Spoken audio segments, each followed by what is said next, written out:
Welcome to the Tournament Poker Edge podcast, brought to you by TournamentPokerEdge.com, the only podcast dedicated exclusively to poker tournament strategy. Now here's your host, Clayton Fletcher.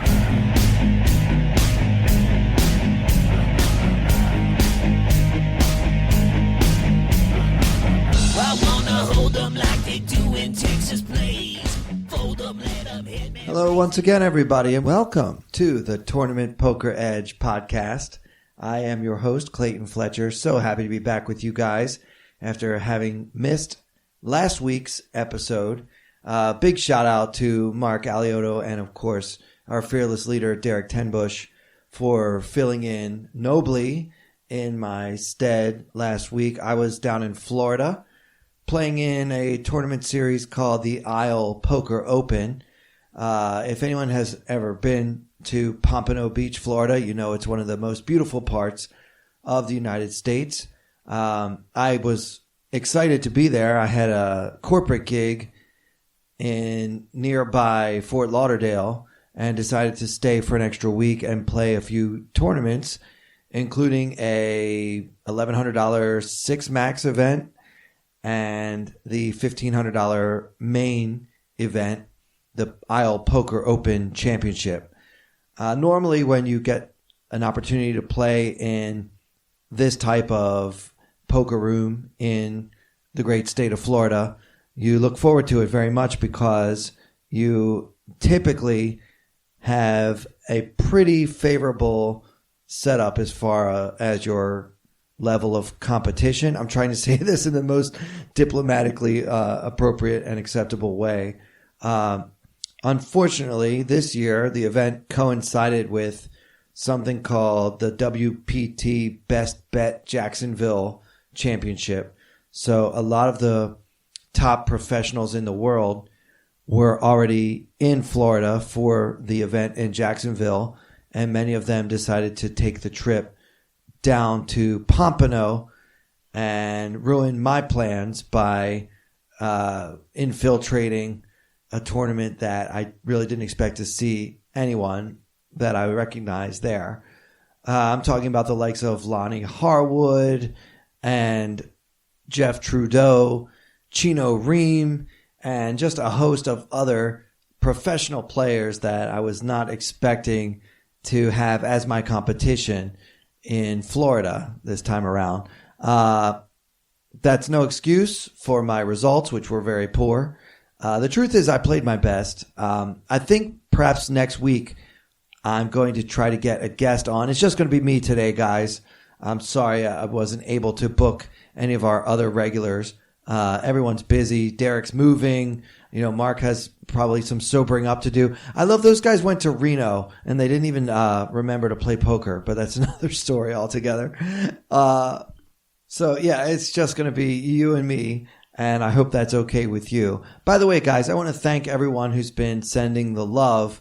We just really appreciate all the positive comments. Those of you who have rated and reviewed the podcast on iTunes and Stitcher and Podbean, it just means a lot. And especially those who have been tweeting me at Clayton Comic. Really appreciate all of the words of encouragement and all the love that you guys have been throwing. As most of you know, I was very nervous about taking over this role as host of this podcast. I know that the TPE community, really very loyal bunch, and I wasn't sure if I would be welcomed. And I'm so happy to say that I just feel the love from all four corners of the globe, and it means the world to me. So thank you guys for that. So yeah, I do want to review a few of the hands I played in the tournaments. I made day 2 of the main event down in Florida. It's a 3-day event, so I almost got into the money. I definitely recorded a lot of hands. I want to talk about them with one of the pros. Hopefully I can book somebody for next week's episode and we can review some of the hands that I played in the Isle Poker Open series. Today, we're going to continue our discussion of the World Series of Poker main event and the coverage that's been airing of late on ESPN and ESPN2. Talk a little bit about a couple of hands that I observed in watching that. Before we get into that, I wanted to talk a little bit about the discussion that was in the beginning of last week's episode. I listened to Mark and Derek, and they were talking about people preparing for the World Series of Poker. It occurred to me that some of you might be thinking, it's only November. I mean, are we really already looking at what we're going to be doing in May and June? And perhaps for you, you have the luxury of making your plans much later. The schedule hasn't even come out yet. Usually it comes out right around the first of the year. Last year, they kind of dropped a bomb on us a little bit early around this time of last year. And there's even one year in recent memory when the World Series schedule didn't come out until almost the end of March. So it varies, to say the least. But for those of you who like to plan early, or perhaps need to plan early because you have maybe a regular job where you need to tell your boss what days you want to get off to go play in the World Series of Poker, whatever the case may be, I think it was great. And we are getting a lot of questions in the forums about the World Series of Poker. If you've never gone, by the way, I recommend, regardless of your bankroll, just go. I remember maybe 10 years ago, my bankroll was $800. Yeah, you heard that right, $800. And that was the money I had to play poker with. I had other money for other things, but my poker account was at $800. I'm not going to get into the reasons why it got that low, but that's what it was 10 years ago. And I decided to go for a week to Vegas and take my $800 and see what I could do. I had no intention of playing in the main event, obviously, and knew that there was a distinct possibility that I wouldn't get to play in any tournaments at all. But many of you may not even realize that 10 years ago, the World Series of Poker was the only option at that time during the summer. Now, if you go to Vegas, there's something at the Golden Nugget. There's something at Planet Hollywood. There's something at the Wynn, the Venetian, the Aria. And players actually, when we make our schedules, we have to determine which casino you want to be, where you want to play, what your buy-in levels are going to be. And one thing that a lot of us try to do is figure out who is going to play in which events. So if you know there's a really big high roller going on at one casino, that might be the day to try to win your bracelet. That sort of thing. So we kind of try to be prognosticators in the sense of which field is going to most likely be soft, because obviously game selection is essential to anyone who's trying to make a living playing poker. But when it comes to tournaments, you don't get to pick your table, but you can pick your tournament. So I know the guys talked a little bit about how Carlos likes to know where other people are going so that he can go somewhere else. And I really think that's wise. And one of the things that Carlos really has right. Your goal should not be to be in a position that I was in last week in Florida, trying to sit at a table with a bunch of, really good, strong, killer professionals. You should be trying to find opportunities to make money. So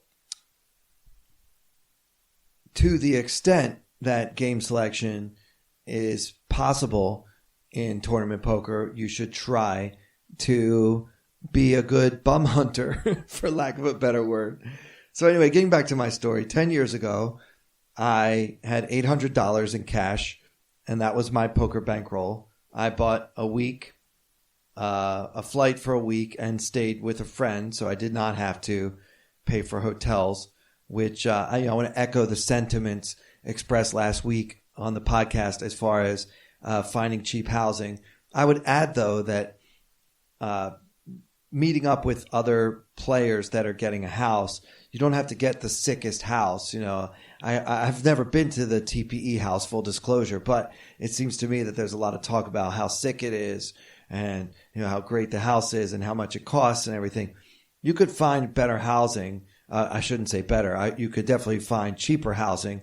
And, if you're on a tight budget, you could either crash on somebody's couch like I did that year, or maybe just get a modest accommodation with a few of your frugal poker playing friends and figure it out how you're going to spend less than what did they say it is, $29 a night to stay at the Gold Coast, which is, to be very clear, a no-frills casino. What it really has going for it is right next door to the Rio. So if your goal is to play satellites or to try to get into the bracelet events, being at the Gold Coast is a very, very good location. But you're not going to have a perfect mattress on your bed. You're not going to have a concierge or anything like that. So if you're expecting luxury from the Gold Coast, you're in for a big disappointment. So yeah, anyway, that year I stayed on my friend's couch. I had other money that I could use for the flight, so I didn't use my poker bankroll to pay for my expenses such as food and travel, and I didn't have to pay for a hotel. And back then there was a really nice, small but nice poker room at the Palms Casino, which was within walking distance of where my friend lived. So I took a little stroll over there, and I decided to play in whatever the lowest stakes game was. My goal was to try to run my $800 up to maybe $2,000 and then use that money to play in satellites to try to win my bracelet. So this was maybe 2007, 2008. And here's Clayton hanging out in Vegas on a very short bankroll. And I go to the Palms Casino. I buy in to a 1-3 game for $200. And this was, I don't know if you guys used to play there. I don't know how many of you remember the poker room at the Palms. They don't have one anymore. This place was amazing. They had 5 tables of 1-3 no limit, where there was pretty much a straddle in every hand. And a lot of your opponents had just left the nightclub and were now doing tequila shots at the table. So I always bought in short in those games because I knew there was a great chance of getting, a 50 or 60 big blind stack all in before the flop against this type of competition, especially because there's always a straddle and there's just a lot of, you have to take yourself back in time and remember what poker used to be like 10 or 12 years ago. So here I am at the Palms, and it's my first night playing. I think the first night I just hung out with my friend, maybe grabbed a drink or something like that. So here we are. I'm trying to get involved. I'm only going to be in town for a week, and I'm just trying to get something going. Let's fast forward 2 hours later, and I'm down to $96 total. So I had lost $704 of my $800. I was down to my last $96, and if I lost this money, I was going to have 5 more days in Vegas. And at that time, I wasn't really familiar with anyone who could stake me or lend me money, and I really wasn't comfortable borrowing or lending money to anyone anyway. Kind of always followed the sage advice of William Shakespeare, never a borrower nor a lender be. So with that in mind, this was literally my last $96 to play for that week. I got up from the table, took a long walk, actually walked all the way to the Strip, and just kind of wandered around Vegas thinking, I can't believe this happened. Back then I wasn't as aware as I am now about bankroll management, and that $800 is not nearly enough to be playing 1-3. I probably could have found a 1-2 game at a different casino that would have let me buy in for $60 back then, which would have been the way to go on that kind of bankroll. But the truth of the matter was, I was staying right by the Palms. I had played at the Palms quite a bit, and I really liked the vibe in there. And the action was basically unbeatable. Not meaning you couldn't beat the game, meaning that you couldn't find better action anywhere in Vegas at the time. So now here I am wandering the Strip, trying to figure out what I'm going to do with my last $96. And I called it a day. The next morning, I go back to the Palms, and my friend Stan, shout out to Stan. I will never forget what he did for me. I showed up with my $96 and I said, okay, I want to play 1-3. And my goal was to just play tight, wait for a good spot, and try to double this money. And then my plan after that was uncertain. So some plan. Anyway, the minimum buy-in, which I didn't realize, was $100. Now, Stan and I had developed a rapport, shall we say, over the years. And I always liked him. Very stylish guy, old school Vegas guy. Used to run the poker room at the Palms. And he told me that I needed to pay $100 to play. And I said, Stan, this is it. This is my last $96. And he said, all right, I got you. Reached into his own pocket and added 4 of Stan's dollars to my 96 to give it 100. The game, as usual, was golden. Everybody's all in, almost every hand. Multiple players going all in. Just really wild, loose, aggressive, maniacal game. 6 hours later, I had $2,300 in front of me. I had turned $100 into $2,300 in the course of about 6 hours. And as Stan was going home for the day, I stopped him and said, Stan, before you go, cash out my chips, okay? And I really wanted to make sure that Stan would be the one to cash out my chips for me because I wanted to give him a nice tip. His $4, he ended up getting a $100 tip from me, which now looking back on it, I think I owed him even more. I used that money to play in $125 satellites, which you could then use to play. These are winner-take-all satellites. And if you win, you get, at the time, you would get $1,000 in Lammers plus $120 in cash. So a 10-player single table, winner take all, sit and go. And I just played a bunch of those with my $2,000. I played in 3 bracelet events that week.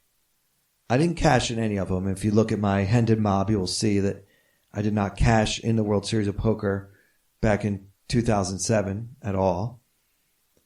But I got the experience of playing, and I made dinner break in 2 of those 3 tournaments. Now, back then, the World Series of Poker was structured very differently. You received 2 times the buy-in. So these were $1,500 bracelet events I was playing. So your $1,500 got you $3,000 in chips. And the blinds would start at 25 and go up from there. So the whole structure has changed now. You get 5 times like the buy-in. A couple of years ago, it was 3 times the buy-in. But back then, it used to be the chip value that you would get in tournament chips would be 2 times the dollar value of the buy-in. So making dinner break was a little bit harder back then, I think. And the tournaments didn't last as long as they do now. Now, guys, these were the first bracelet events I ever played in my career. So I can't remember whether it was 2007, 2008, but it was around that time. And for me, I was in over my head. You know, I don't recommend what I'm saying. This story I'm telling you it should be considered a cautionary tale. I ended up winning, not in the tournaments, but I ended up winning money overall on that trip. I think I went home with $1,200. So I had a week in Vegas and I came home with a $400 profit. But to me, obviously much more importantly, was the experience that I gained by playing in these huge field tournaments and just being in the atmosphere of the Rio during the World Series with all of the craziness going on.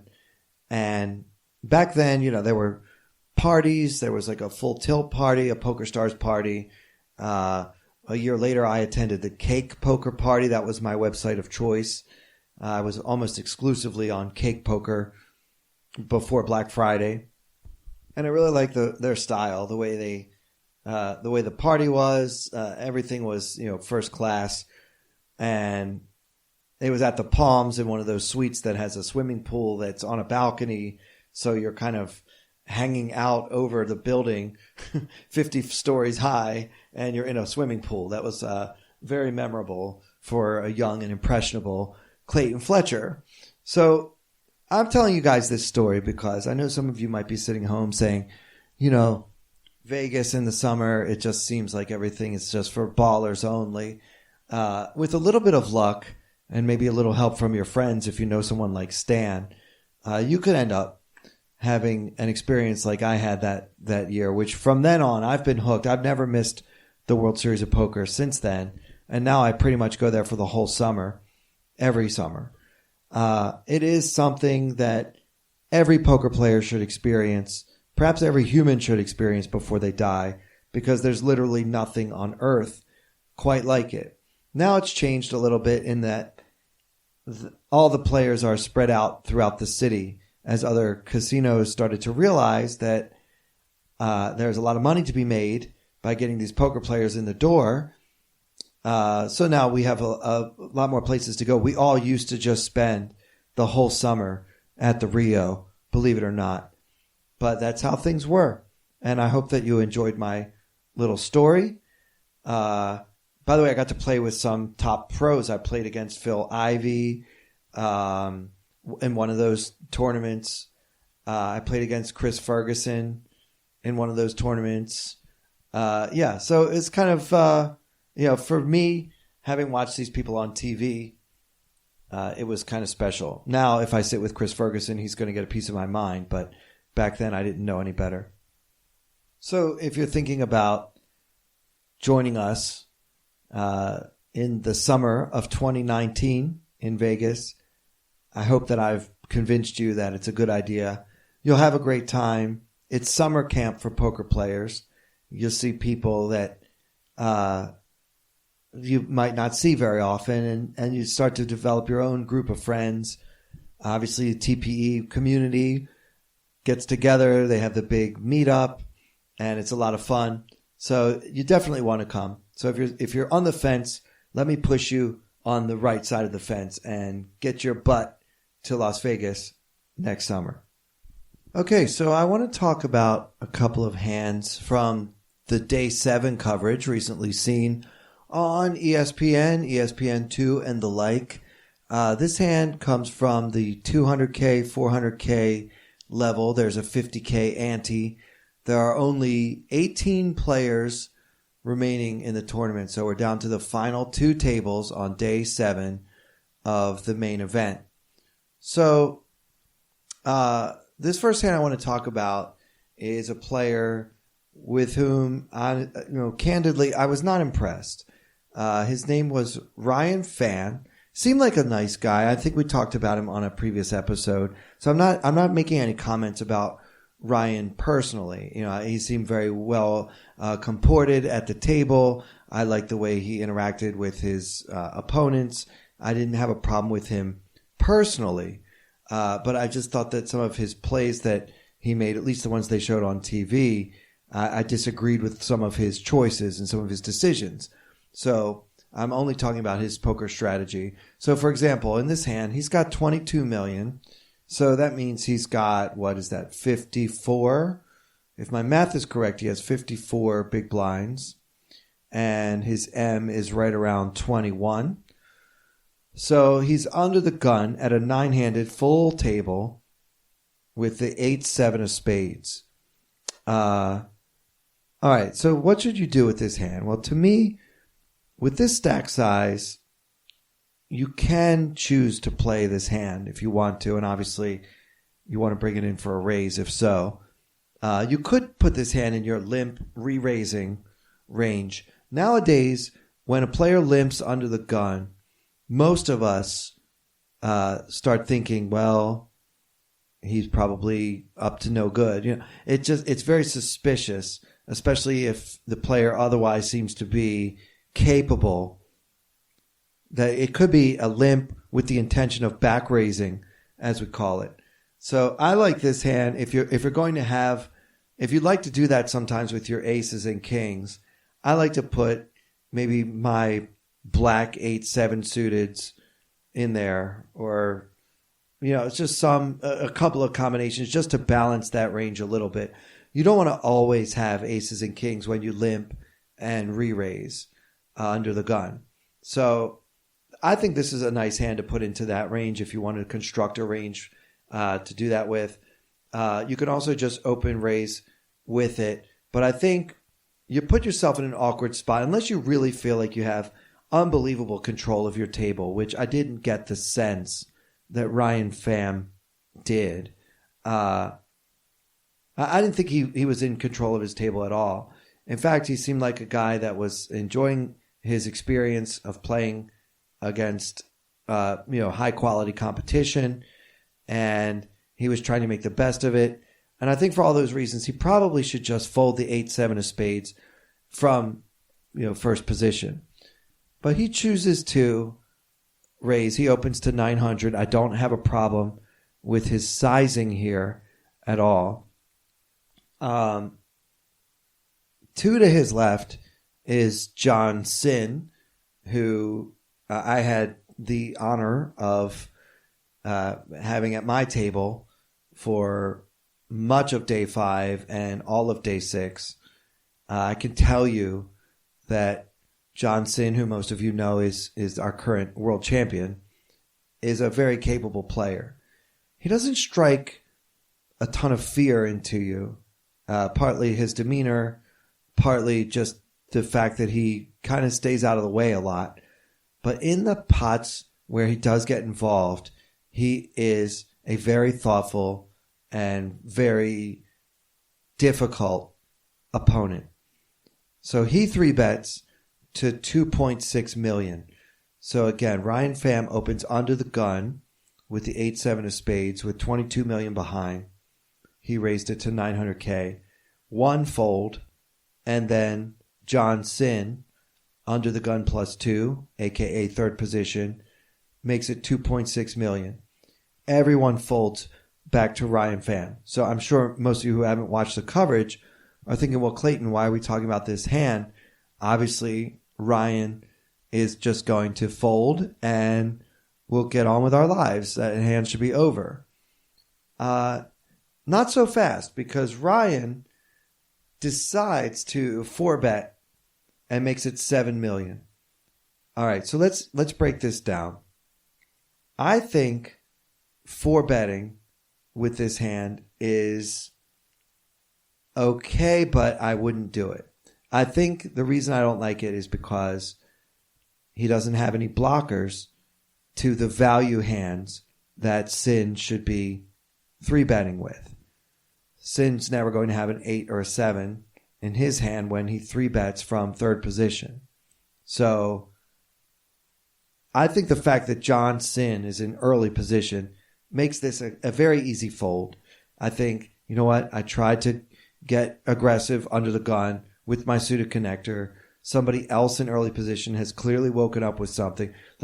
There's very, very little chance that John Sin is going to show a bluff having 3-bet from third position at a full table with 18 players left in the main event. So his range is going to be value. I think that his 3-betting range from this spot is probably going to be pairs above jacks and ace-king, and that's it. I mean, I think he would just flat with ace-queen suited. I think that he would just, probably should just call with jacks here, and he shouldn't have many bluffs at all. So given all that, I think that 4-betting at all is a bad idea. Now, some of you might be thinking, but Clayton, you just said that you could put 8-7 of spades into your limp re-raising range. And it's very simple. I feel like when you limp under the gun with the 8-7 of spades, there are a lot more hands that should be raising, putting in the first raise, than those that can re-raise an opening raise. So I hope I'm being clear, but what I mean is, in John Sin's shoes with an ace-jack, many of us would raise. So the undergun player limps. and I have a playable hand, ace jack, and I want to raise it because I feel like his limping range might not just be trapping with giant pairs. So you can get that raise from ace jack and then maybe a call from the button or something, and then you can put in the 3-bet with the 8-7 of spades and get some folds because they'll put you on aces almost every time. I don't mind that play. But when you choose to open raise and then you get 3-bet, the 8-7 really just needs to go into the muck. So I really don't like this 4-bet at all because I just feel like John Sin is almost always raising with a value hand and a very strong one at that because he's still in early position himself. I mean, I guess at a 9-handed table you could say third position is early middle position, but whatever you want to call it, he's nowhere near the button, put it that way. So if you must 4-bet this hand, which again I don't think you should do, I really hate this overbet to 7 million. Now, come on, Clayton, that's not an overbet. It's not even 3 times the raise. So Sin had made it 2.6 million, and now Fan makes it 7 million, and your humble host is now calling that an overbet. And the reason why I say that is because what does 7 million do for you that 6 million doesn't? Or even 5.8? If you're just trying to rep this huge hand, I think a smaller 4-bet would do the trick. But again, I don't like 4-betting at all. But I feel like he made 2 mistakes by 4-betting at all and then also by 4-betting to such a large size. So he only starts with 22 million. So now he has put in 7 million of his 22 million. And the action is on Sin, who 5-bets to 13.5 million. And Fam has to fold. I actually think you can make a case for calling with the 8-7 of spades if you open to 900, okay, and then your opponent makes it 2.6 and everyone folds. You're getting almost 3.5 to 1 on a call, and you have a suited connector, which is actually, this hand is the best hand to have against pocket aces, to be honest. Statistically, just in terms of pure equity, the 8-7 of spades is the best hand. Any suited 8-7, obviously, is the best hand to go up against the big pair with. You are about a 3-1 underdog to beat the aces with this hand, and that's the price you're getting. I mean, I'm not saying I would do that. I probably would just have folded this hand at this table under the gun if I could be Ryan Pham.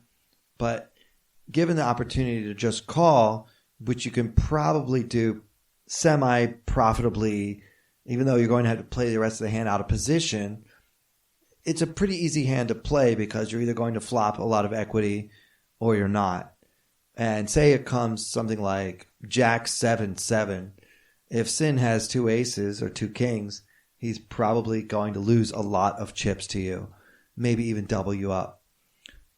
By the way, Sin does have us covered here. He's got 40 million at this time. So, he could definitely afford it.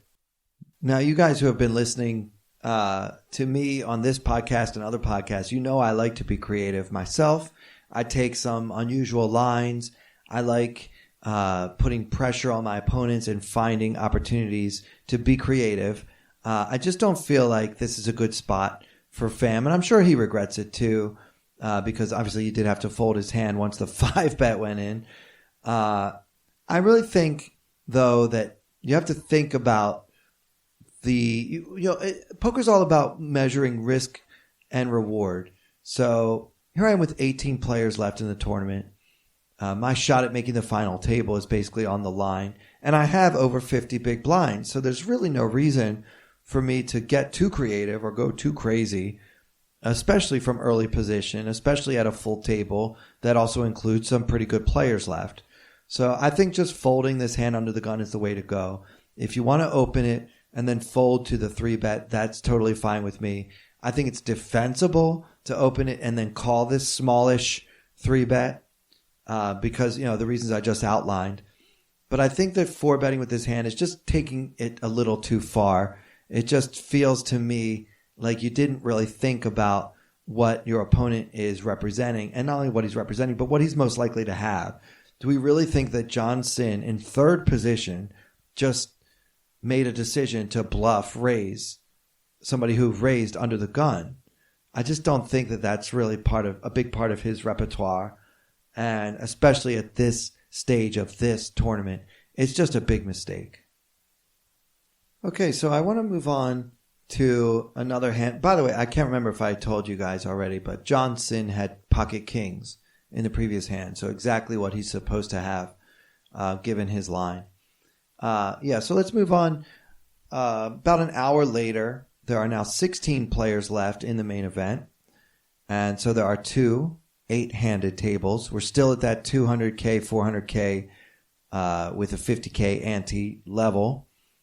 And this hand, I want to talk about the play of Antoine Labatt, who, if his name is familiar, it's because he made one of the November 9 final tables. I think it may have been 5 years ago. So he's obviously a very accomplished player. It's very difficult to get this deep in the main event twice. And he knows what he's doing. So far be it for little old me to criticize him, but I'm about to anyway. Maybe some of you guys can tell me why you think he played the hand in the way that he does. Everybody folds to Antoine Labatt on the button, holding Queen of Spades, 6 of Spades. He's got 40 million in chips, and so he's got 100 big blinds. Again, it's 200K, 400K with a 50K ante. He decides to call. All right, now I've been seeing this a lot in the last couple of years in tournament poker. I don't really mind having a calling range, especially because, we're relatively deep, 100 big blinds, M of 40, whatever, however you want to put it. We have chips. Maybe taking a cautious approach due to the pay jump that's coming up. Once it gets down to, I think, 21 players, they start doing pay jumps at every 3 bust outs, and those pay jumps obviously are substantial given that it's a $10,000 buy-in with 8,000 players in it. So that might have partially explain why Antoine takes this line. But he decides to just go ahead and limp in on the button with the Queen 6 of Spades. I think I'm not a fan of, I don't mind limping with some of my hands, but I don't think that this is a good hand to use. Now, let's just talk about the limping strategy in the first place. Because he's deep and because his opponents in the blinds are also deep, relatively speaking, I think John Sin has about 26 million, and he's in the small blind. And then next to Sin is another player with a Serbian player, and he has only 12 million behind. So that could also be a reason why Antoine decides to limp, because he wants to be able to fold if the big blind decides to make a move here. But if that's the case, then maybe we should just be folding in the first place. I don't like limping in and then having to fold a hand that has some amount of equity that's very hard to determine. I feel like a big part of my strategy when I play is to try to give my opponents the tough decisions. I don't want to be the one doing the guesswork. I would like my opponents to be doing the guesswork. So I strongly prefer just raising this hand. If it folds to me on the button and I have these opponents and I make it 900K and then Johnson folds and the Serbian player shoves or re-raises at all, I mean, I only have a Queen 6. I can easily fold it and just get on with my life. I don't think it's that big a deal. By limping in, I guess he's hoping to be able to play a pot in position, even if one of his opponents does raise. But then I don't think this hand is strong enough to do so. Now, if you do limp in with any hands, you have to include some very strong hands in your limping range. So perhaps Antoine would like to be able to occasionally limp in with aces here on the button, or ace king or some other hand that can then get aggressive when his opponents choose to raise. That's totally fine. But we all have to make sure that we do literally include some of those hands in our ranges so that it's not too easy to beat us. So anyway, I'm not a fan of this play, but he limps in. I would do this myself with maybe like a jack 10 of spades, maybe the 8-7 of spades from the previous hand. Perhaps even, obviously throw in once in a while pocket aces, pocket kings, ace king type of hand, and maybe some other small pairs where what we're looking to do is limp in, see a cheap flop, maybe flop a set, it'd be very well disguised, maybe be able to limp in and even handle a modest size raise going for the, what do we call it nowadays, set mining equity, which is fine, like maybe with like pocket threes or something like that. But I just don't think you flop that well with queen 6 of spades, and I think that it's totally fine to just take a hand like this and throw it away. Put it in the muck and let the blinds battle it out. You can sit back and watch them bust each other and then have another pay jump. That's always fun too. Anyway, I'd love to be able to interview Labatt about why he chose to limp in with this hand and what other hands would be in his limping range in this situation. Johnson completes for 200 more, and our big blind player checks. So we see a flop three ways, and there's 1.6 million in the pot. The flop is Queen of Hearts, 8 of Diamonds, Deuce of Hearts. So Queen 8 Deuce with 2 hearts, and the small blind, John Sin, leads right out for 625 into the 1.6 million pot, and the big blind folds. So now I'm not going to tell you Sin's hand until the end, but let's just put ourselves in Labatt's shoes. Now I've limped in with this suited queen, and I flop top pair against the blinds, and now I have one of the blinds betting into me. It seems like a pretty great situation for Labatt, but let's try to put John Sin on a range. In my experience, guys, and you can argue with me if you want, but in my experience, typically players who lead out after action like the pre-flop action was from the small blind usually have a draw. Most players don't balance their leading range in these situations. I'm not saying that John Sin is most players. He's obviously not. But in Labatt's shoes, I would assume that my pair of queens is best. So then we need to talk about if he's most likely got a draw, or he could even have something like an 8-6. There's so many hands he can complete for 200K more pre-flop. It's kind of hard to narrow his range. I think he could certainly have middle pair. He could have a queen himself. It's unlikely because we know about the location of 2 of the queens already. I don't think he would necessarily do this with a deuce in his hand. So I guess my best guess about his range is like any flush draw and probably a few gut shots too. Maybe like a jack 9, jack 10, 10. Yeah, something like that. Yeah, I think those are probably the most likely straight draws that could be in there.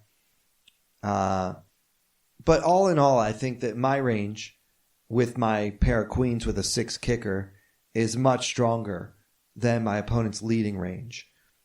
And now that the big blind has gotten out of my way, I really like this situation.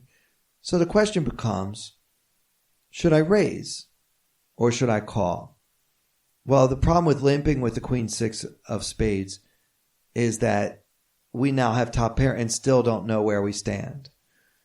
So I think that's why Antoine Labatt decides to just call the 625. So I don't like this. I think in Antoine's shoes, I would have raised to something like 2.3 million, a big bet. To hopefully end the hand, but to also charge John Sin to see any more cards. If he has some kind of flush draw, if he has even like an 8-9 or 8-7, these are hands that have decent equity against my top pair no kicker. So I would prefer, charging him for that. Maybe he'll throw away his 8-7, which, I suppose we want him to call, but I don't really mind if he folds because there's a lot more value in playing your hands decisively in the late stages of a tournament and not putting your stack in jeopardy, or in this case, a large percentage of your stack in jeopardy. And there's a lot more value in that than there is in a cash game when it's really just about making EV plays, plus EV plays. So with all that in mind, I'm not crazy about the flat, but I think it's defensible, especially if Labatt is planning to be more aggressive on the turn. Which, that's defensible, but I still don't like it because the fact of the matter is we have a range advantage now, but we have very little chance of improving on future streets. So now, while my range is so much stronger than my opponent's leading for 625 into 1.6 range, now is the time to raise here on the flop and start to build the pot. And then I'll be in position on future streets. If I don't like the turn card, say it's an overcard or there's some reason why I don't like the turn card, another 8 wouldn't be too welcome. Any heart wouldn't be too welcome. Then if John checks to the razor, we can play pot control at that point. But by calling, we don't really seize the moment and take control of the hand, and we allow John Sin, who seems to be trying to see a cheap turn card, to see a cheap turn card. A big part of what I try to do at the table is figure out what my opponent would like me to do and then go out of my way to disappoint him. So I don't think that Antoine Labatt does that here. The Frenchman plays it passively and just calls the 625. So now the turn comes, and it's the Jack of Diamonds. There's 2.85 million in the pot, and our small blind, John Sin, bets small again. This time 1 million exactly. So he bets 1 million into 2.85 million. So here in Labatt's shoes, let's try to ask ourselves, what kind of hand bets small twice in this situation? There are 16 players left in the main event. We're all sensing that the final table is near. If John Sin has a strong hand that he wants to protect, he should be betting bigger. If he has a draw, then we should be raising him to deny him the cheap price that he's trying to get. Personally, I think I mentioned this a few weeks ago. I like to lead sometimes with my sets, especially on a draw-heavy board like this one. It's not a ridiculously draw-heavy board, but there are a number of draws available, right, including gut shots. I like to lead my sets on those boards because I do find that most opponents will put you on a draw, and it's nice to have the set when they think you have a draw, obviously for a myriad of reasons. But all things being equal, I think that Labatt really needs to take control of this hand now. That turn card is the Jack of Diamonds. So our board is Queen of Hearts, 8 of Diamonds, Deuce of Hearts, Jack of Diamonds. So now there are 2 available flush draws, and now the board is getting uglier for hands that might have equity, such as, say, 9-7 of hearts, now has a straight draw to go with his flush draw.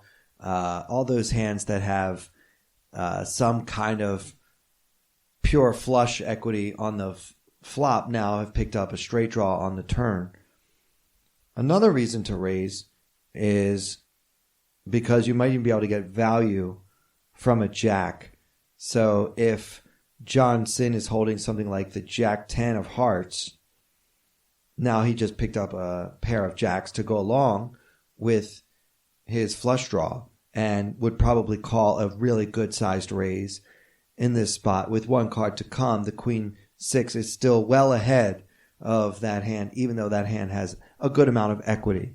So I feel like Antoine needs to be aggressive now. He limped in pre-flop. He just called on the flop, and now it's time to spring the trap and say, aha, I have the hand. Labatt just calls the 1 million. Now, what is the case for doing so? Well, you're getting 3.85 to 1, literally, on a call. So your pair of queens only has to be good that often, less than 20% of the time. No, sorry, a little more than 20% of the time, which of course a pair of queens will be good that often in this spot. So calling is more attractive than folding, but I still think that raising is the way to go in this situation. And I feel like the call just plays into your opponent's hands too much. I don't know if Labatt is trying to trap or if he's just concerned that his hand is no good.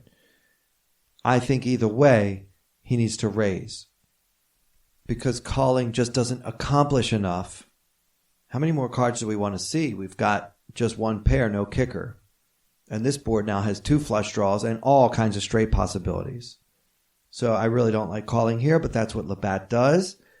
And then the river is the 10 of diamonds for a final board of queen, 8, deuce, jack, 10 with 3 diamonds. Now, okay, at least it's not a heart, right?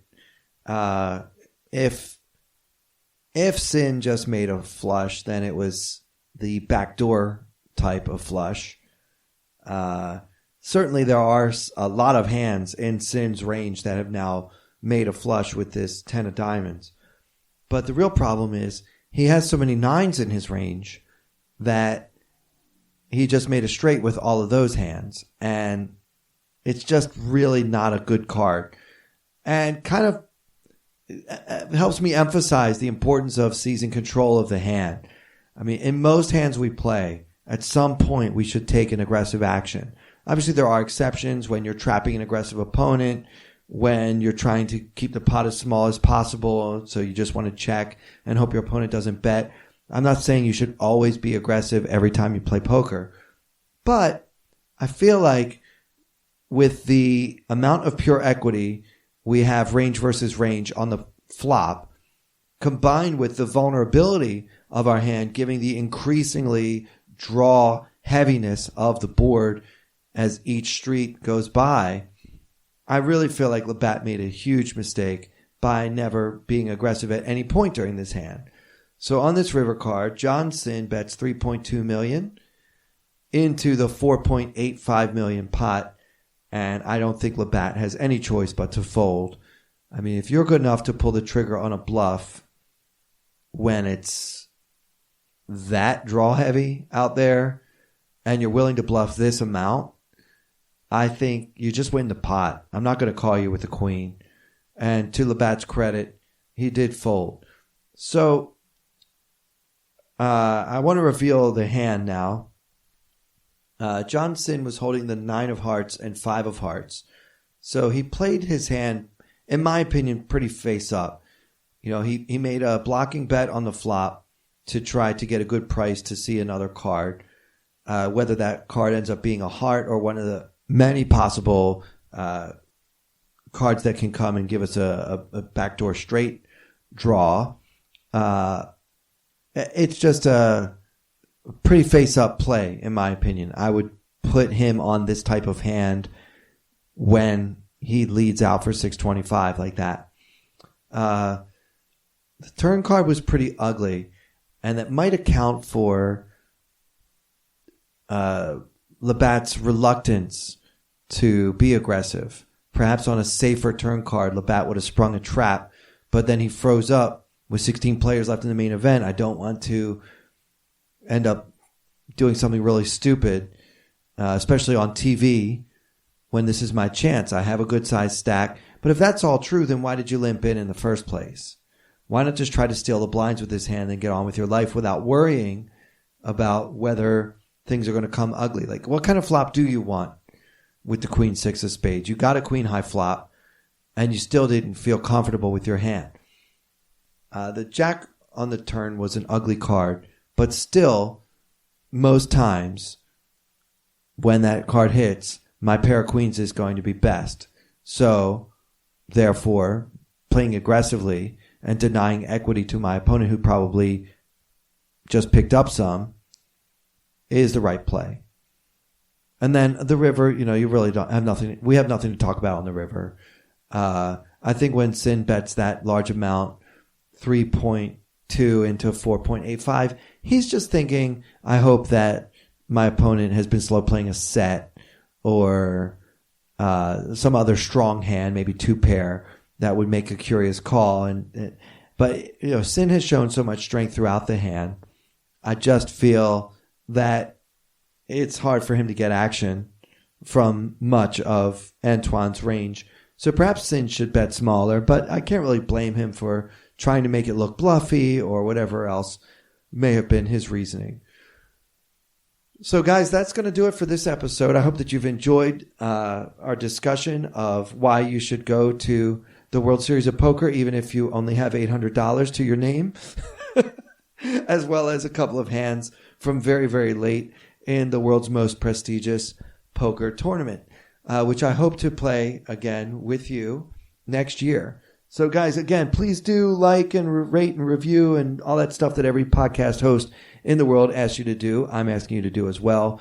Feel free to tweet your questions, comments, and opinions at Clayton Comic. And you can also tag Tournament Poker Edge as well.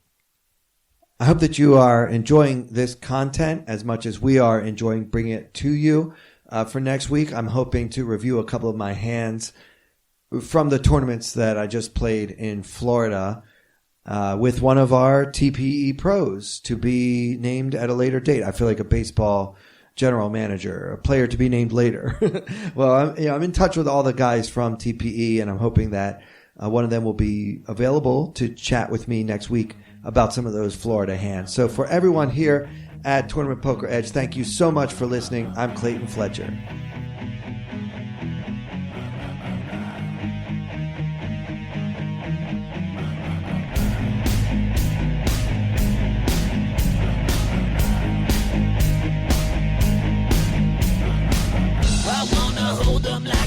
In Texas, please fold them, let them hit me, raise it, baby, stay with me. Luck and intuition, play the cards with babes to start. And after she's been hooked, I'll play the one that's on her heart.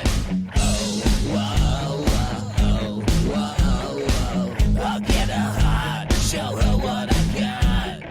Oh, whoa, whoa, whoa, whoa. I'll get her heart, show her what I got. Can't read mine, no she can't read a mile. Poker face, she's got to love nobody. Can't read mine, no she can't read a mile. Poker face, she's got to love nobody. Poker face, poker face. Poker face, poker face. I wanna roll with her, a hard pair we will be. While little gambling is fun when you're with me. I love it. Russian roulette is not the same without a gun.